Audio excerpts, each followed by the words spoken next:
Hey everybody, welcome to the latest edition of the Diamond Discussion.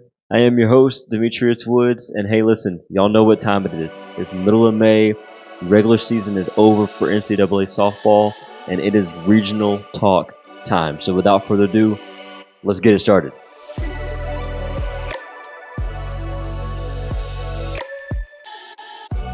Alright guys, welcome to episode number 51. Quick thank you to everybody out there, man, in the land who has contributed to the success of this show, and very specifically for episode number 50. Guys, episode number 50 came out almost a month ago now, and you guys have just been blowing it up, man. Over 25,000, over 27,000 actually to date of listens between Spotify, YouTube, Amazon Audible, and wherever you get your podcast, man, we're there. So anyway, just mind blown, gratitude off the charts, however you want to look at it.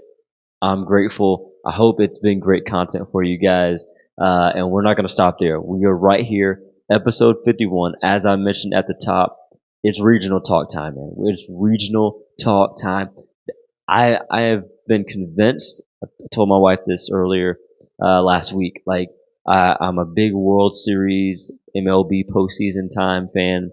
I love the NBA playoffs. Right now, it's been miserable, man. Like watching my Warriors, man, here in the second round, like they got getting bounced by the Timberwolves like every night since Steph Curry's injury. But anyway, like NBA playoffs, 'cause I'm still gonna watch NBA playoffs. Like great atmosphere. Super Bowl, I could kind of care less for, honestly. But like I don't know that there's any of that. None of that's right now is really topping the excitement that I have for NCAA college softball postseason atmosphere. Like it's electric.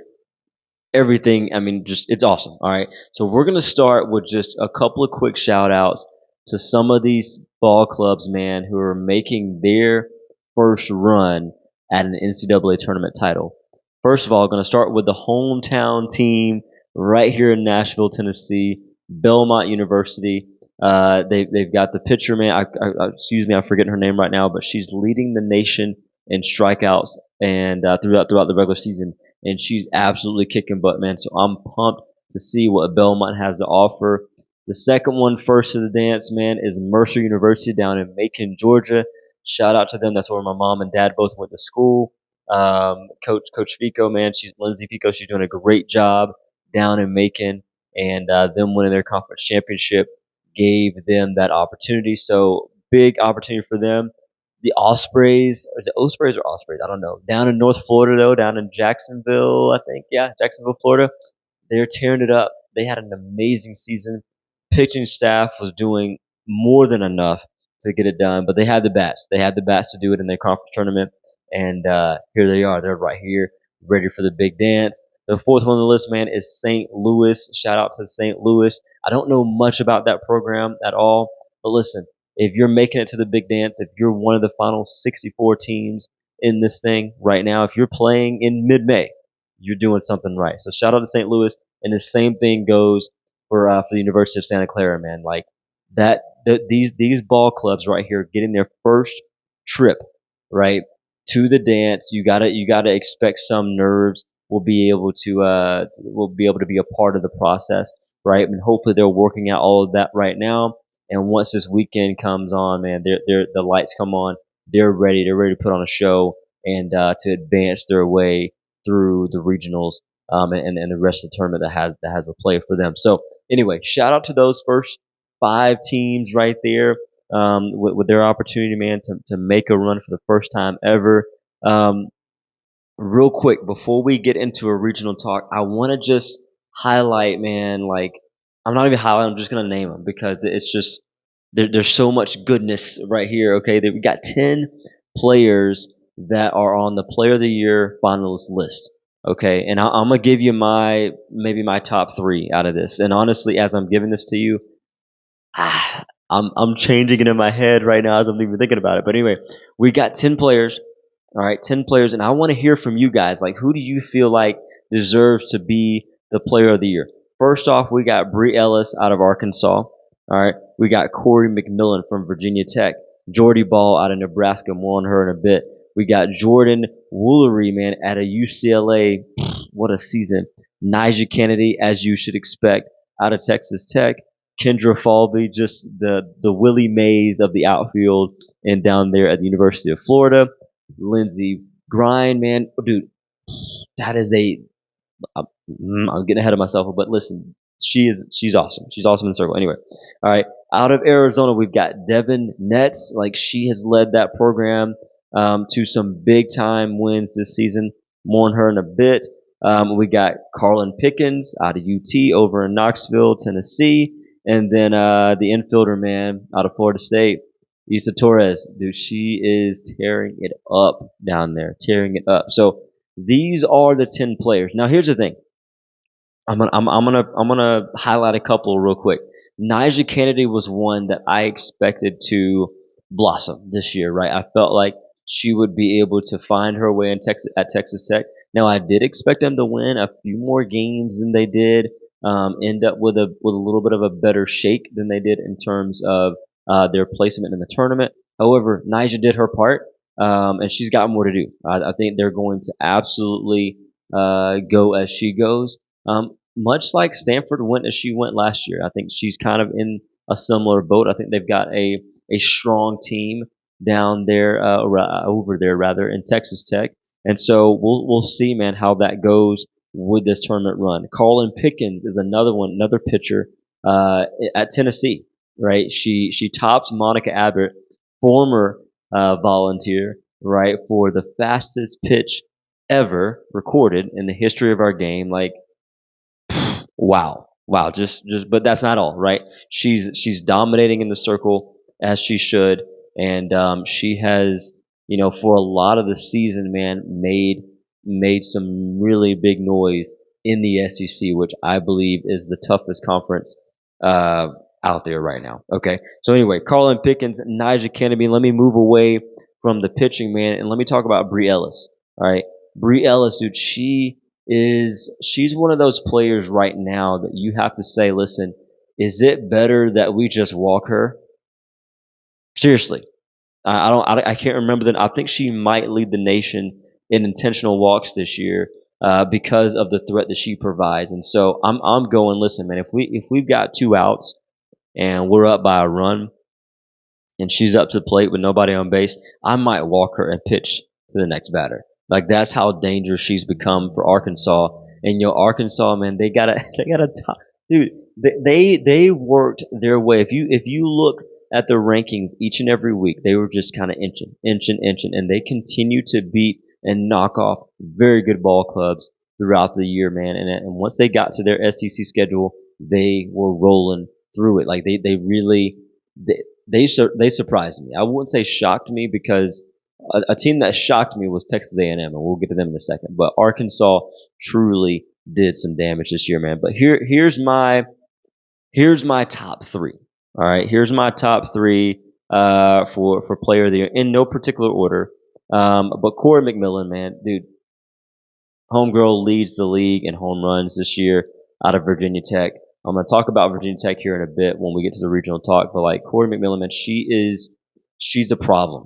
And I think that for her to be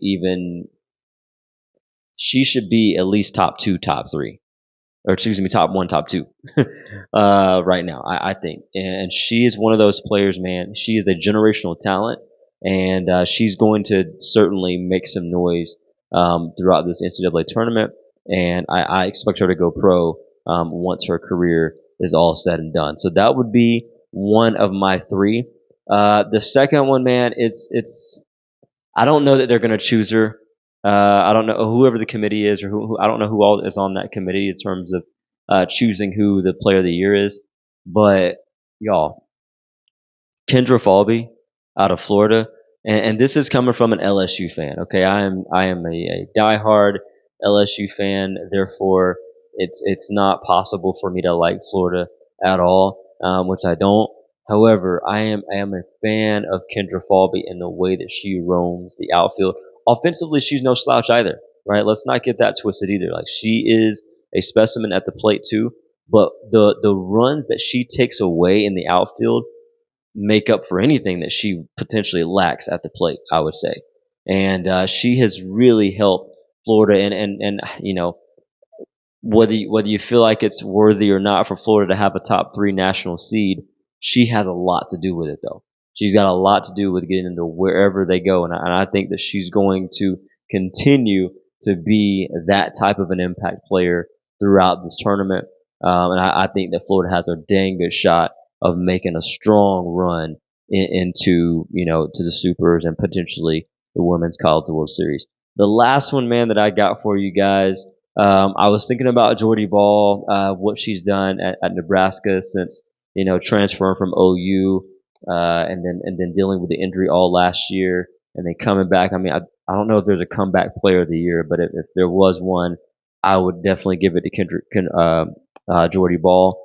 But guys, I got to go with Bree Ellis. I got to go. I'll just talk to you about Bree Ellis. She would be my third of that list. Like I said, in no particular order. She's just like that.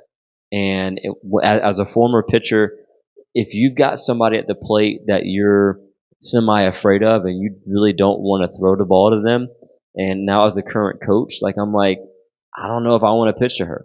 And she can hit the ball to all field. It's not just her yanking the ball down the left field line or just being able to go oppo or what have you. Like, she's getting everything done all the time, and it's a lot, man. So those would be my top 3 picks right there: Bree Ellis out of Arkansas, Corey McMillan out of Virginia Tech, and Kendra Falby out of Florida. But seriously, guys, you tell me, who is your player of the year this year right now at NCAA Softball? So we're going to take a very quick break, and once I return, guys, we're jumping right into these regional matchups, and we're just gonna shuffle the deck right now. We're gonna talk about each of them individual. We got 16 of them to go through, so I'm gonna give you my first maybe 6 to 8 or so.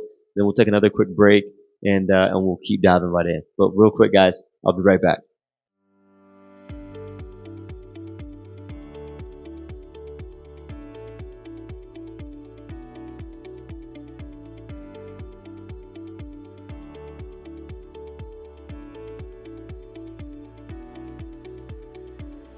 All right, everybody, welcome back to the show. As I just mentioned, we're about to jump right into our regional talk, and shoot, and let's not waste any more time. Let's get into it. I'm pumped. I'm jazzed up. All right, so let's start with if you have the bracket in front of you, or if you see the bracket, you'll notice that right now I'm just going to go down the left side of the bracket right here before the break. So we'll go through 8 of these, and then I'll go down the right side on the other side of this break coming up. All right. So before then, here we go.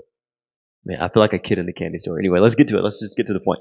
All right. So we're going to start with the number 1 ranked team in the country, and rightfully so. I will say we'll kick this off a little bit of controversy. I know a lot of folks were upset about the way that the SEC tournament wrapped up and the commissioner's decision to crown Texas A&M and Oklahoma as co-champions. And so what I'll ask you is, what would you do in that situation, right? This is on Saturday, and the selection show is on Sunday, right? So you really don't have any time at all to be able to, play this thing out, right? Prior to the selection show. The ladies have been in Athens, Georgia for a couple of days, obviously playing out the tournament already. I'm sure they've got school potentially get back to, whatever. There's a lot of variables in this thing, right? There's hotels, there's transportation, there's a lot of things to consider if you drag it out, right? But also I think there's just the simple fact that these are athletes, and they're adaptable, they're flexible. Do you think they could have handled, staying another night, waiting it out? Possibly so, right? Possibly so. But would Mother Nature have allowed that, right? Could there have been a different venue to travel to? I know, I heard somebody say, today online, like maybe, take the drive up to Chattanooga. Chattanooga has a turf field, and a very, very nice, University of Chattanooga turf field there, which is probably a couple hours from Athens, Georgia. Maybe they could have finished the tournament there. But what do you think? What are y'all's thoughts on how the SEC handled that championship? Because honestly, I believe it would have been a daggum knockdown drag out between Texas A&M and Oklahoma. If you ask me right off the cuff who I think gets it done, I think A&M would have gotten it done in a one-win, one-game situation. I felt like their pitching staff looked better all week, and I feel like they could have gotten done. But anyway, all that to be said, Texas A&M was rewarded as a number one national seed, although Oklahoma was crowned, the victorious in terms of like the regular season matchups or whatever. So anyway, all that to say, A&M. Okay, A&M is going to be hosting St. Francis, Marist, and Liberty. And here's the thing, and if I don't highlight any teams, it's not any disrespect to them. It's one just lack of knowledge potentially on them, or lack of time to go through and dissect each and every team. However, I will say in this case right here, I know that this is not the Liberty of old, as in the last couple of seasons. I feel like the Liberty team that has shown up anywhere is always a team that is one that it gives you cause to pause, whether you're a number one ranked seed or whatever, right? And I think they're going to give A&M a cause to pause. I would say that, right? They're going to face each other in the second round of the regionals. I firmly believe that. And so, now Marist or St. Francis could say otherwise, but right now I feel like it's going to end up being A&M and Liberty at the end of this regional final. And I think A&M gets it done. They're just too good. They're too good. They've got way too much firepower. They're playing with a lot of energy, and yeah, they're that team right now. I really do. I feel like they're one of the hottest teams in the league. They got hot at the right time, and they're getting after it. So that's the one. That's the first regional. With the 16 seed, Oregon gets to host out in Eugene. And, I think here's the thing, man. Stanford, obviously not having Najee Kennedy, but here's the thing. They won 80% of their games this year without her, right? So they're very much a formidable opponent. I don't believe that they're a slouch by any stretch of the imagination. And so I believe that Stanford is going to give Oregon a lot of trouble. And when I say a lot, I think it's going to come down to a secondary elimination game. That's how good I believe Stanford is, and in terms of depth, I think they have some people to throw at Oregon, and so will Lindsey Grine have to throw 2 games against Stanford? Yes, I believe she will, and I think she'll get them on the back end, but maybe that first one there could potentially be an issue.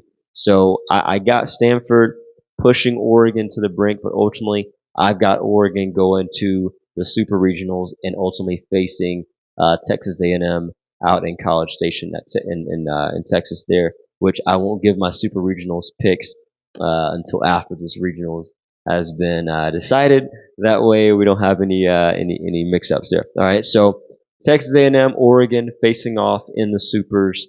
They're both getting out of the regionals this weekend. All right, now for the 8 and the 9 seed. All right, well, I'll start with the 9 seed. 9 seeded UCLA hosting out there in California. This was a tough one for me in terms of like who's UCLA going to face. In the end of it, I think that UCLA is going to get through. I don't know that it's going to be a cakewalk necessarily, but I think that UCLA they've got UC Santa Barbara, they've got San Diego State and Arizona State. Now Santa Barbara they've lost a lot. They've lost like 60% of their game, or 60% of their games. However, they've played some formidable opponents throughout their stretch, right? But I think they're not going to have what it takes to beat UCLA.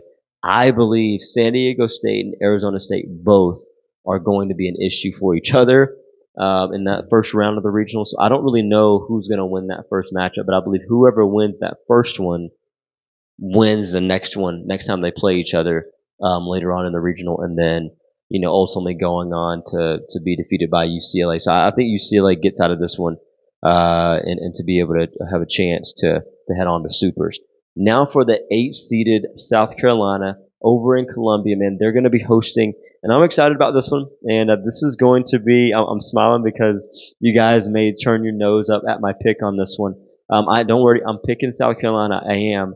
However, Virginia has looked really, really good this year. They kind of fell off a little bit more than I thought they would throughout the ACC. There's some other teams in the ACC, obviously Florida State, Clemson, that kind of came on and got hot pretty late there, and Virginia kind of started its run early on in the season.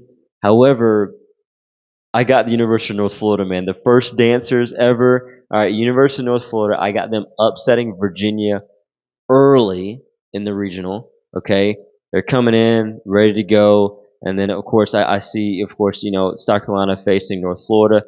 South Carolina gets that done. North Florida, bumps down to the losers bracket there. Virginia comes out swinging, gets them there, and then you got a South Carolina versus Virginia final. Ultimately, I think South Carolina gets it done. I just don't feel that North Florida is going to walk away from here with 0 wins. That's my hunch. All right, so I think North Florida is going to get 1, maybe even 2 victories in this regional tournament. Again, just me. I could be way off base by saying that, but I would love to hear your thoughts on that. What do you think about North Florida's opportunity and the chances that they have to make a bit of a splash here in the Columbia Regional? All right, let's go on to the 5 and the 12. All right, and we'll start with the 5. Actually, we'll start with the 12 seeded. Nope, just kidding. We're gonna start with the 5 seeded Florida State. All right, this. At first glance, I was like, man, that's kind of a bit of a high ranking from Florida State based on where they were. Like they were on a very nice uptick, obviously, and I feel like they got this ranking because they made it to the ACC championship game there. Man, tough loss on their part right there. They're up 1-0 all game. Clemson drops a bomb there in the ACC championship, I think at the top of the 6th, and Florida State was unable to respond on that front. It was the top of 7. I can't remember. Either way, late game magic for Clemson. They came back. They came back and beat Virginia, Virginia Tech, and Florida State all in the same conference tournament, which was wild. So more on Clemson later, but they were absolutely fantastic through that run. Florida State kind of got the crappy end of that. However, because they got there to the championship game, they earned themselves a top 5 national seed. I thought they would have fallen somewhere between 9 and 12. However, 5 works. They lost a single digit amount of games this year, and so well deserved on Florida State's part. Listen, man, if you told me Auburn from last year was here, I'd say it's gonna be, it could be hit or miss, right? It could be hit or miss. They've got Auburn in their regional. And but listen, man, this new coaching staff that Auburn has, it has great energy. Their players are playing good ball. That their record doesn't necessarily reflect great ball because they want a great team this year. However, they're good enough to beat most teams. And in a scenario like this, where one, they're not having to travel very far, Auburn down to Tallahassee, Florida, like I think they could push Florida State potentially to an elimination game. I say that. So, and again, I could be way off. I could be way off on all these, right? But I feel fairly confident that Auburn has enough in the tank to push Florida State at least to 2 games. So there you go. Either way, Florida State gets it done. They're going to move on to supers. I didn't mention this on the last one, but obviously I had UCLA, South Carolina in the supers, and boy, am I excited for that series if it comes about. All right, we got Florida State taking on Auburn on that front. So far, my picks have been the national seeds, right? I haven't had any upsets yet until right now. Until right now, guys. I got the 12-seeded Texas Tech.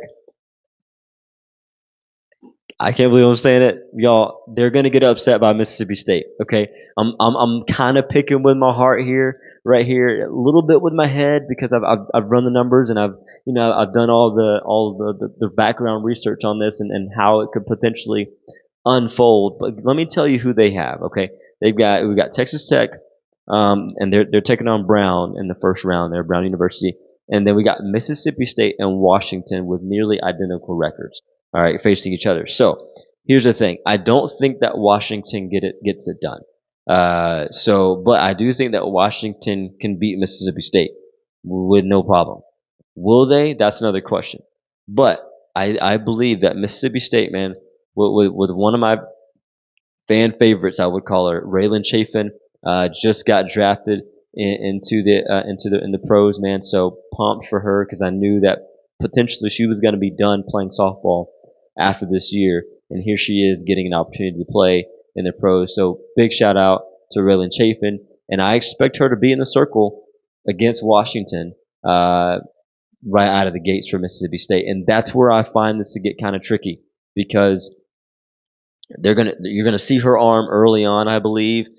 I feel like Mississippi State's got to be able to throw somebody else that's going to be able to get it done, and they got two good options. They got two good options, and I just feel like it kind of falls off after that a little bit. And so if Mississippi State is to pull off this upset, I think it's going to be because Raylan Chafin and that offense of Mississippi State, that combo right there has really put together some really fun matchups throughout this year, and they've been able to grind their teeth a little bit and get things done. So I've got Mississippi State some way, somehow, they're going to get their hands dirty, and it's not going to be pretty. But I think Mississippi State pulls off the upset against Texas Tech this year. I just feel like right now, man, Texas Tech is a one pitcher team in Nyjah Kennedy, and she can mow some teams down. She did just that against my LSU Tigers in Supers last year when she was at Stanford. So again, she can do it. If the team asks her to put them on her shoulders in the circle, I think she can make it happen. I just feel good enough about Mississippi State's offense against her and whomever else they may have to throw at them at Mississippi State's offense there, that they can pull it off.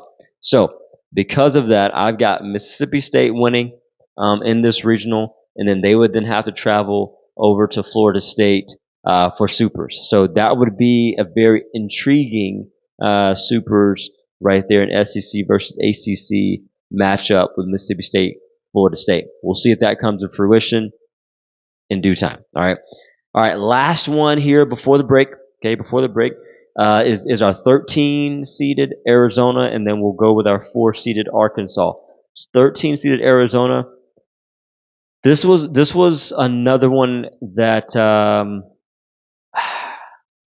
y'all listen. I don't lose sleep over much, but I kind of lost sleep over thinking through this a little bit last night. Of Ole Miss right now, they're on a run that should scare any team that they have to face, and I feel like Arizona is not. Of course, Arizona's got Santa Clara, first timers in there, and Grand Canyon, who's only lost 6 games this year, by the way, Grand Canyon. So shout out to them. But Ole Miss and Grand Canyon are faced early on in the first round. Santa Clara and Arizona's got it in the first round as well. But listen, I feel like Arizona's going to squeak by here. I think it may be pushed to an elimination game, but I think they got a little too much for Ole Miss. I think Arizona's been way too consistent this year to drop 2 games in a regional at their house. And but I listen. I would not be surprised if Ole Miss pulls off this upset, but I think Arizona's got a little bit too much to do with it, and they're going to be able to advance into the Supers. And then because of that, I got them advancing to the Supers, heading over to Fayetteville, Arkansas, because the 4-seeded Arkansas, one of the hottest teams in the nation right now, I think that they're going to win their regional. I won't say it's with ease, because anytime you got the Oklahoma State Cowgirls in any situation, they're dangerous. Okay, but they just haven't been what they've been in the past, right?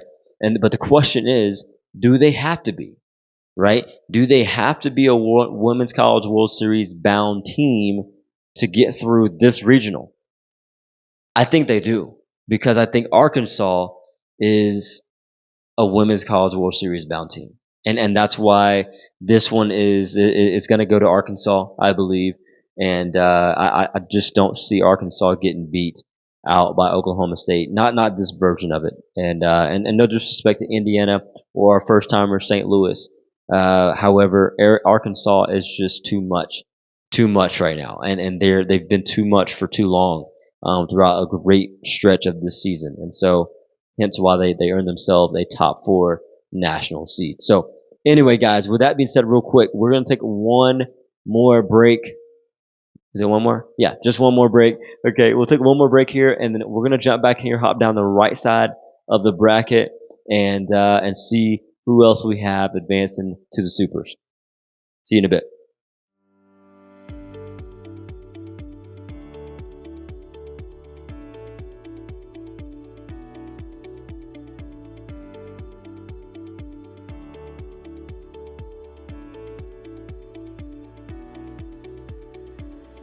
All right, everybody, welcome to the show once again. Hope you've enjoyed this as much as I have. My energy, my heartbeat, man, it's like boom, boom, boom, boom, boom, boom, boom.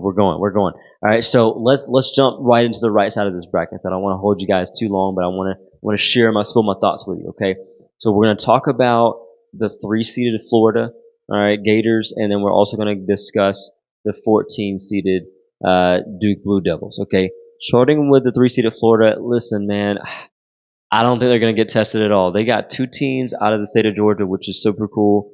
They got Mercer, first timers, right? Georgia Tech, and then they got Florida Atlantic University. I just don't see any of those teams testing Florida right now. They're too good. I did think that their seeding was way too high. I thought that there were other teams that were more deserving of a top 3 national seed than Florida. I will say that, not just because I am a low key Florida hater, and I also kind of like them some days, but like that has nothing to do with it. Not personal beliefs aside, I just think that was too high. I felt like Arkansas was better than Florida. I don't believe that Florida State was better than Florida, but I think that there were some other seedings out there. I think Oregon was way too low. I mean, Oregon almost didn't even get a national, get to host a regional. They were the number 16 seed, and they gotta go face A&M in the supers, which I just felt like that's a if I'm A&M, I'm not. I'm like, what the heck, man? Why do I have to see Oregon in supers, assuming we get past regional? Same thing for Oregon. But anyway, all that to say, Florida was too high. However, they got a beautiful draw, in my opinion. I just don't see any of these teams attacking them like some others could, and because of that, Florida gets by with a breeze. All right, 14 seeded Duke.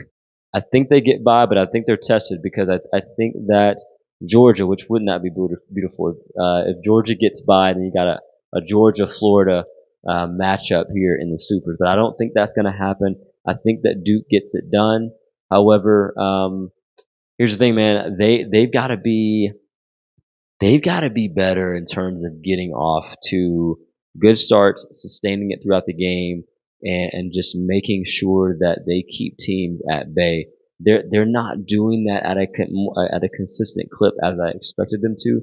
Because honestly, the run that Clemson went on, I expected that to be Duke's role this year, and it didn't pan out that way. And again, that's part of the game, right? You can't always predict it in that fashion. However, Duke kind of fell off a little bit, but I expect them to get through their regional.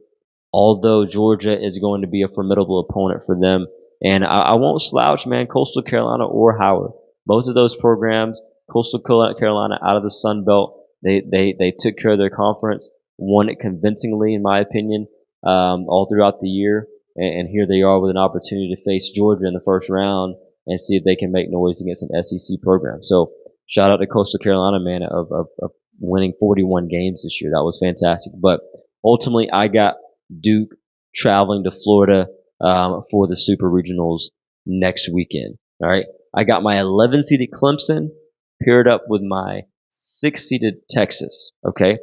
Clemson, here's the thing, man. They made that run and they got hot at the right time. Did they use this week properly, okay, to prepare for the regionals? Because I think that they should get by this regional without much effort's not the right word, but without much pushback. Really, USC Upstate, Northwestern, and Kentucky. Okay, all great programs. Everybody's got great programs right now. There's 64 really great programs. That's why they're here. However, Kentucky is one of those SEC bubble teams for me, man. Like they could have been left off of this list. I know their strength of schedule, though, played a big role into their almost 500 record. I think they've got one of the worst records out of anybody in the tournament. Kentucky does. However, they got one of the strongest strength of schedules on this list as well of those some of those teams with tougher records. So again, don't let the record by Kentucky fool you. But still, I think that right now where Clemson is, even Kentucky's not going to be able to touch them right now. I think they get it done.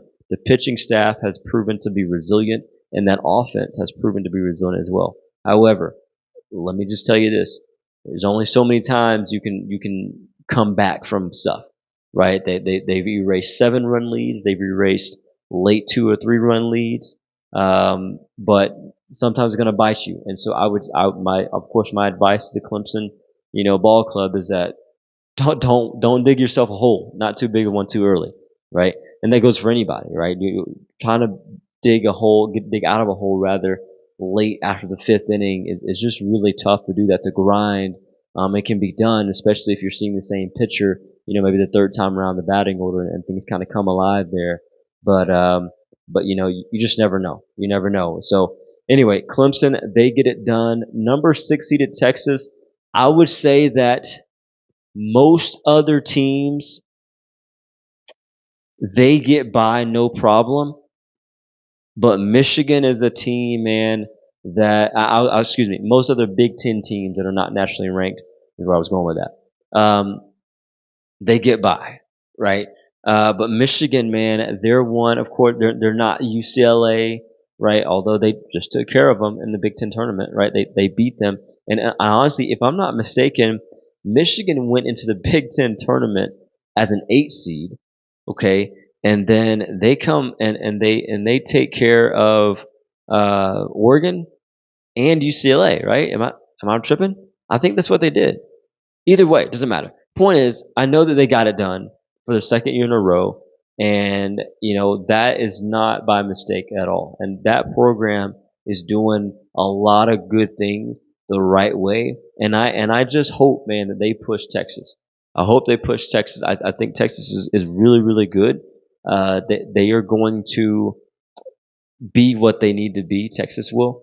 However, Michigan has a shot to send that to an elimination game. I don't have the cojones, if you will, to pick Michigan in this regional. I think Texas is way too much, especially with the regional being hosted out in Austin. That crowd out there in Texas, man, just from the TV view, they're rocking.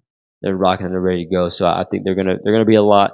They're gonna be behind their team, and it's gonna be a fun one out there in Austin, Texas. But ultimately, they get it done, and then you end up with a Clemson versus Texas matchup. Was that the college football matchup this year? I can't remember. Anyway, Texas, Clemson, that should be a fun one. And Supers next weekend. All right, here's my 7-seeded Tennessee and my truly 10-seeded LSU Tigers. We'll start with the 7-seeded Tennessee. They got problems to deal with.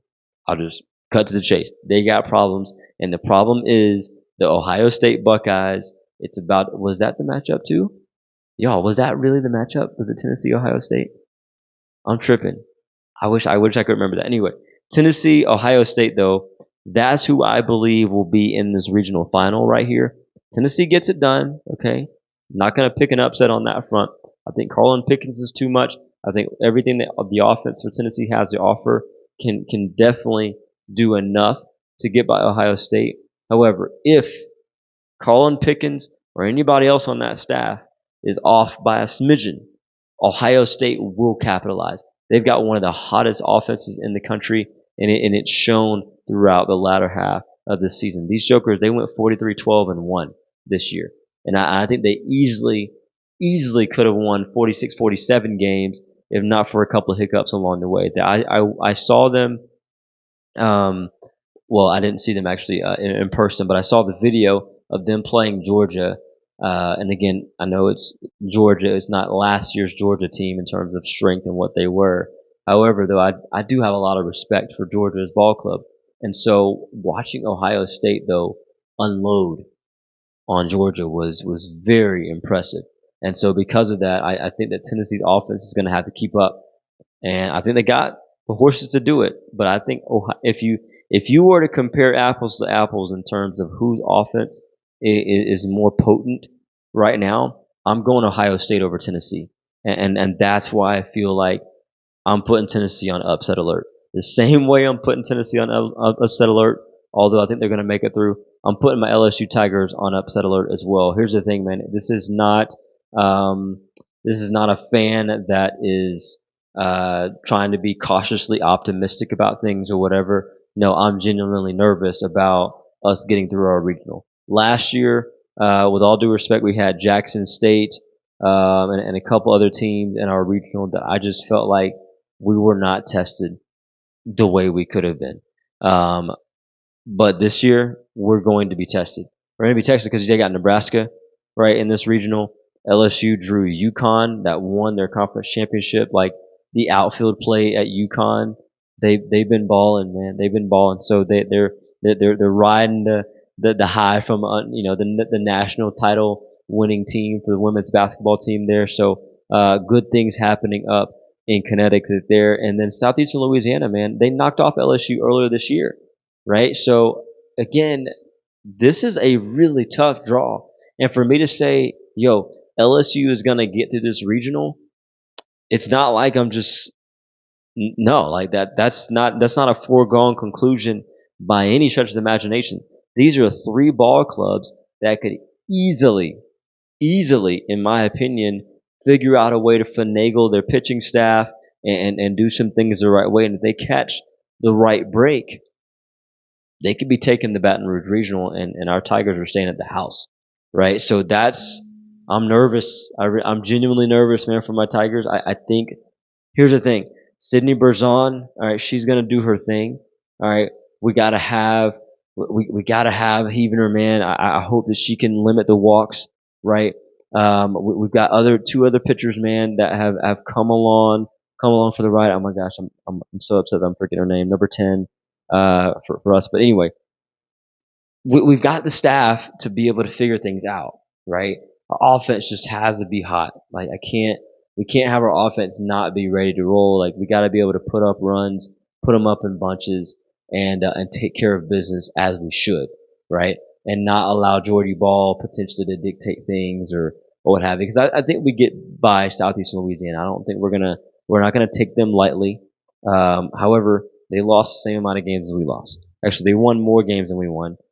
Because they went through their tournament a little further and whatnot. So anyway, a team that wins almost 50 games, you have to respect them, regardless of what league they play in. All right, they're a Division One ball club. They belong here.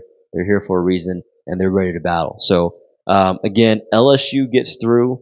Hopefully, so does Tennessee, and then you got LSU heading out to Supers to Knoxville, Tennessee, and we'll see how that shake and bakes if that ends up being the 7-10 matchup. Okay, final one I've got for you guys is the 15-seeded Alabama and the 2-seeded Oklahoma. I'm just going to talk about the 2-seeded Oklahoma real quick first. They get through no problem. Okay, Boston University. I saw that video. I'm sure a lot of you saw that video of them reacting to the opportunity to play Oklahoma. A lot of people kind of giving their opinions or reading into it. But here's the thing, man. They have their reaction. They're kind of like maybe a little bit of oh crap, but like excitement as well of being in the tournament and getting that opportunity. They're not going to shy away. I tell you that for free, right? That's what my daughter says all the time. I tell you that for free. So anyway, they're not going to shy away from Oklahoma. I think they're going to come in. They're coming in ready to battle. But OU is OU, and they're not OU of old. However, they are the SEC version of OU, and right now the SEC version of OU did better than anybody else in the regular season. Therefore, you can't not respect them, right? They're the best team and the best conference in the league. What else do you have to say about that, right? They may not be the hottest team right now. They may not be A&M right now or like an Ole Miss right now, but they're OU, so they'll take care of that. I don't think they've got 7 losses on the season, guys. Give me a break. They'll be fine. All right, Cal's in there, Omaha's in there, but Cal last year I would have said, hey, they got a shot. But I don't think that was who was actually in LSU's regional last year. Cal was. And that Cal Bears team from last year, they were legit. But they're not going to beat Oklahoma. So anyway, there's that. 15 seeded Alabama. Okay, real quick, they've got Jackson State. All right, HBCU champion. They've got Belmont right out of Nashville. First timers, pumped for Belmont. I hope, man, they can just make a little bit of noise, make a little splash, see what happens, shake and bake on that front, and see. I think her last name was Johnson, the pitcher. Forgive me, I'll correct myself in the comments of our YouTube show, but I think though she was the one that has the most strikeouts in the country this year over at Belmont, and then there's Virginia Tech. Okay, here's the thing, man. I got Virginia Tech upsetting Alabama. That's it. I mean, I really do. They have uh, they've got a lot right now, guys. I think that Virginia Tech has a strong pitching staff. Okay, you can't tell me that they're not doing enough in the circle to get things done, right? And then they've got the nation's leader in home runs. So, you know, I think they're better. I think first of all, I think they could have ended up with the 15 seed had not been for some hiccups here late, right? I think if they would have actually done what they could have done in the ACC tournament and not given up the lead to Clemson, they might be sitting right here in Alabama's shoes, or maybe Oregon gets the boot, and Virginia Tech is that seed. So I think this is going to be an evenly yoked matchup, and I think it's going to come down to pitching, which my gosh, that's not a far fetched thing to say in the beginning, right? But I think ultimately though, the pitching is going to matter in this regional matchup more than some of the others. I would say Alabama, Virginia Tech. It can go either way, but I think Virginia Tech gets the upset. So that's my take on that front, guys. What do you think? What do you think about the upset picks I have? What do you think overall about the tournament in general, man? And I know some people ask me in the comments or the DM rather, like, what do I think about the format of this? I love the format of this. I wish that other sports would go to this format of doing a regional with 4 teams, double elimination setting, and then the following week you go on to a super regionals. You play best 2 out of 3 with one other team, right? And then you go on to the Women's College World Series. Like, to me, the format is great. It's really good for the sport, I believe. It creates a lot of excitement, and for the most part, like it's kind of hard to do it for everybody.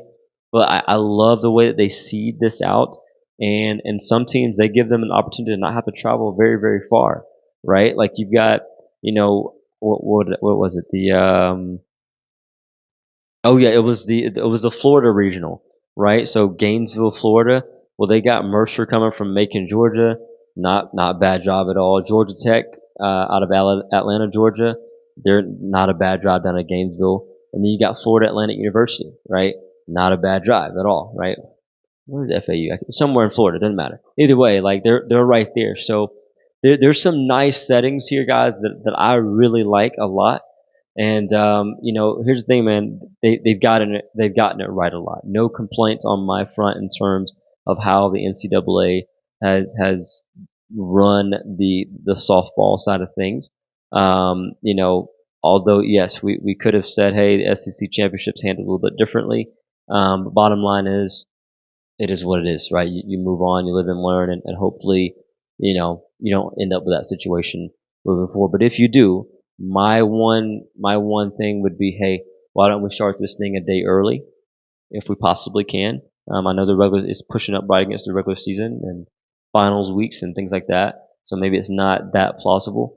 But if we can push this thing up a day early, or maybe you squeeze in some double headers in the early rounds or something like that, then you end up with a rain day already built in. That would be my only thing about any of these conference tournaments, because it's not just the SEC that dealt with it. Everybody in the country was playing on Saturday, their championship game, pretty much. I think only a couple of conferences played on Friday before the selection show.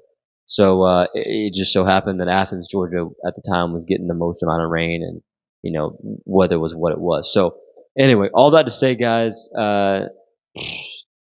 my my excitement level right now is, if on a scale of 1 to 10, like it's a million.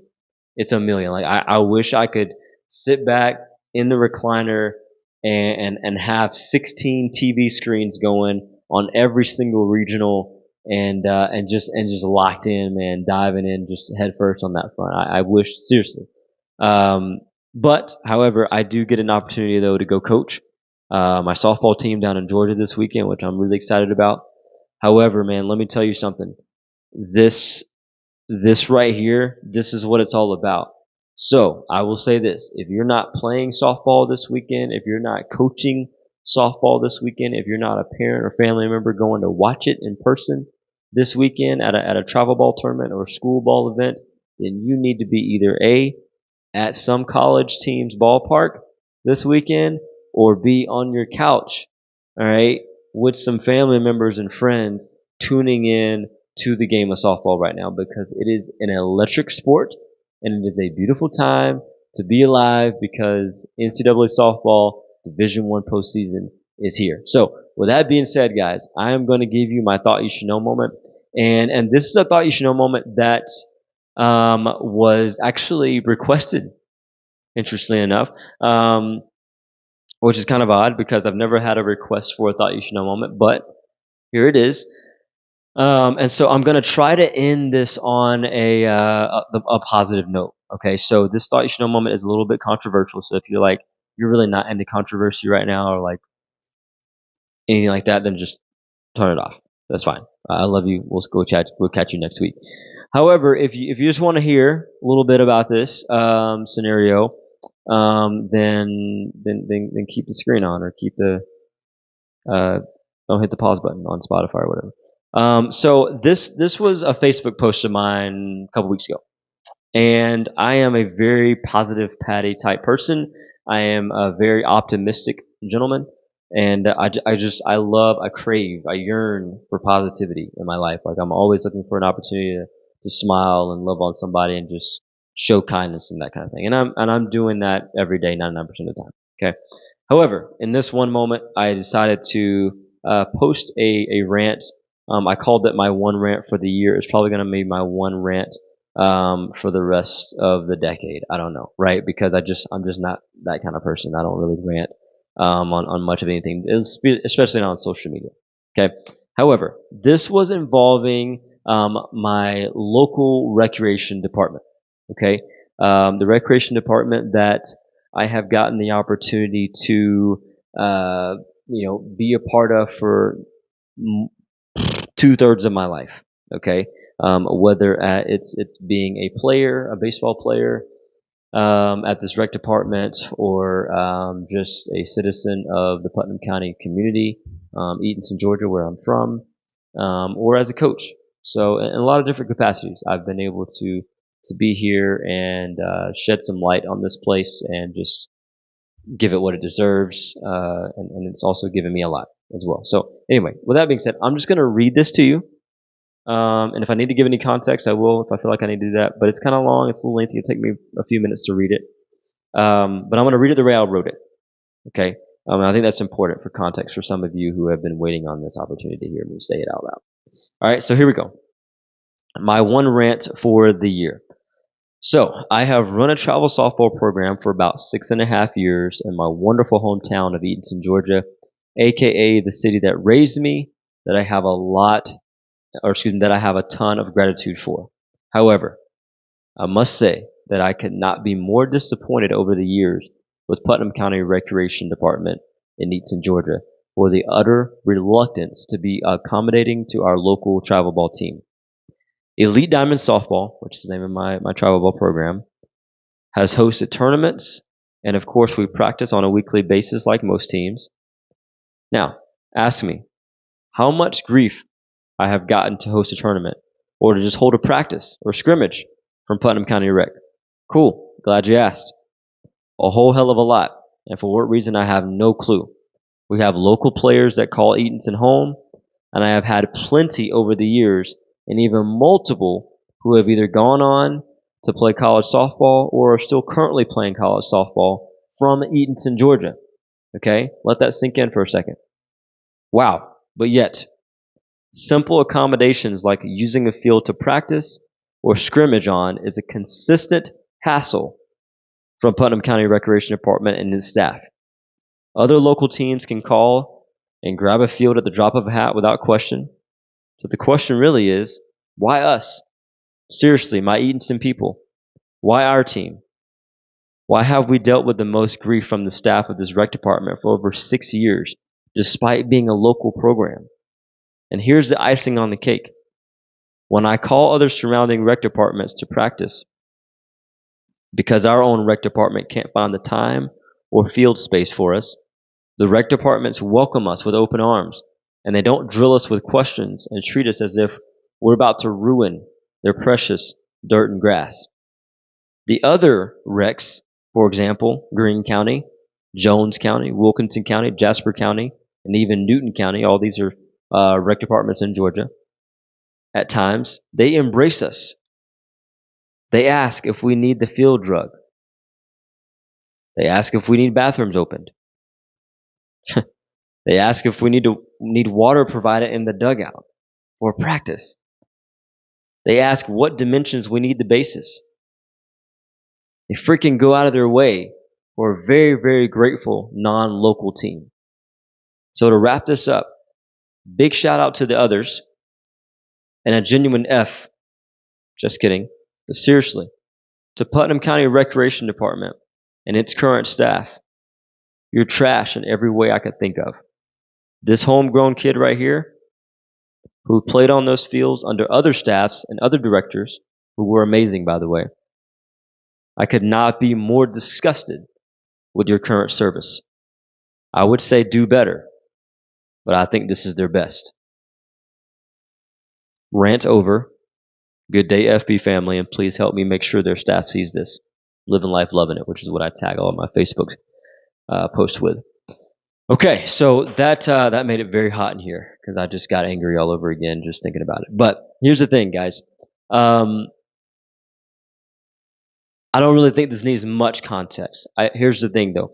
If you hear me read that and you don't know anything else other than what I just read to you, the reason this is a thought you should know moment is because I believe at the end of the day, guys, sometimes you got to call a spade a spade. And when you are an overly positive person like myself, and you're somebody who believes in kindness and generosity, and somebody who believes in also turning the other cheek, it's very hard for you to say, yep, that's a spade. I'm going to call it out on the carpet, and I'm going to hope that others will rally around and do something about it. But it's not just about me.